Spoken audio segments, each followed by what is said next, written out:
बिस्मिल्लाहिर्रहमानिर्रहीम। अज़ीज़ान ग्रामी, हम सब जानते हैं कि नमाज जमात का किस कदर अजर व सवाब है। नमाज फ़रादा के मुकाबिल नमाज जमात का अजर व सवाब किस कदर ज़्यादा है, इसको बताने की ज़रूरत नहीं है। लेकिन हम लोग देखते हैं मस्जिद में कि कुछ जवान हैं कि जो नमाज जमात में गलतियां करते हैं। तो इसलिए मैं ये वीडियो बना रहा हूँ ताकि बहुत ही आसानी के साथ और बहुत ही सहल अल्फाज में नमाज जमात का तरीक़ा सब की समझ में आ जाए, ख़ास तौर से जवानों की और टीनेजर्स की। तो जहाँ तक कि नमाज फ़जर का वक्त का ताल्लुक़ है और नमाज मगरिब और इशा का ताल्लुक़ है, तो हम लोग देखते हैं कि जो पेश इमाम होते हैं या जो मौलवी साहब होते हैं, वो पहली 2 रकत में सूरे जो हैं दोनों अलहम्द और कोई दूसरा सूरा वो बुलंद आवाज़ से पढ़ते हैं नमाज फ़जर में और नमाज मगरिब और इशा में।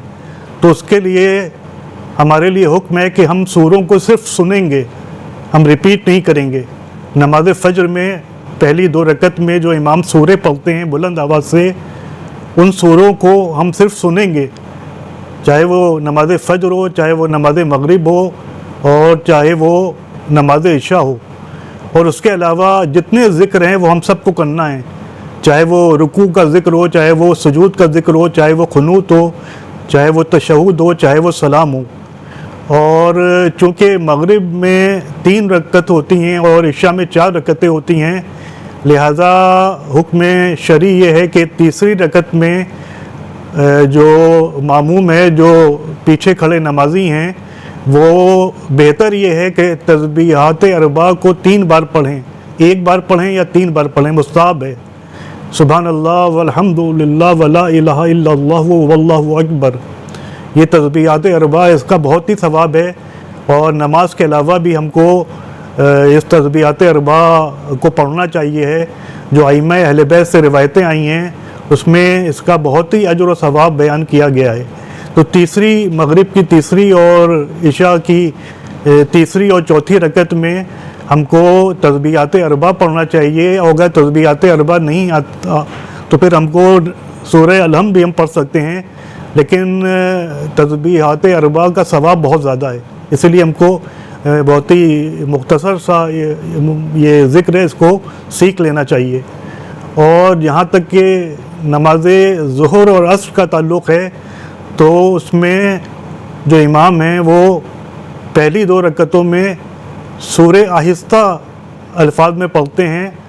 तो फिर हमको जो पीछे नमाजी हैं उनको कोई ज़िक्र पढ़ना चाहिए, जैसे अल्हम्दुलिल्लाह अल्हम्दुलिल्लाह अल्हम्दुलिल्लाह या सुभान अल्लाह सुभान अल्लाह सुभान अल्लाह सुभान अल्लाह। और तीसरी और चौथी रकत में वही तस्बीहात अरबा, या अगर वो नहीं आता तो फिर सूरह अलहम्द पढ़ना चाहिए।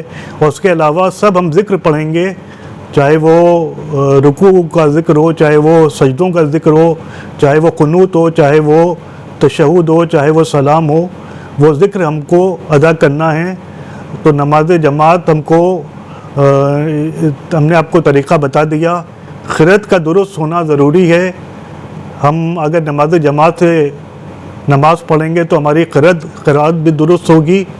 और आजकल तो कोई उज़्र शरई है ही नहीं, इस कदर टेक्नोलॉजी एडवांस हो गई है कि अगर हमको सूरह अलहम्द की क़िरात सीखना है तो हम यूट्यूब पर जाकर सिर्फ सूरह अलहम्द लिखेंगे तो मुख्तलिफ़ बड़े बड़े हाफिज़ों की और क़ारियों की सूरह अलहम्द की यूट्यूब में वीडियो आ जाती हैं, तो उनको सीख कर हम अपनी क़िरात को दुरुस्त कर सकते हैं। तो ये बहुत ही आसान तरीक़ा है नमाज जमात का, इसको हमको सीखना चाहिए। और इस तरीक़े से हम अपने खालिक, अपने माबूद, अपने राज़िक़, अपने रब, हमको रिज़्क़ देने वाले, हमारी दुआओं को सुनने वाले, हमारी तौबा को कबूल करने वाले परवरदिगार की बारगाह में अपनी बंदगी का मुज़ाहरा कर सकते हैं। तो इंशाअल्लाह अल्लाह आपकी भी नमाज़ कबूल करे और मुझ गुनाहगार की भी नमाज़ कबूल करे। इंशाअल्लाह किसी और वीडियो में मैं कोशिश करूँगा कि नमाज फ़रादा का आसान अल्फाज में तरीक़ा बयान कर दूँ। वालेकुम अस्सलाम व रहमतुल्लाहि व बरकातहू।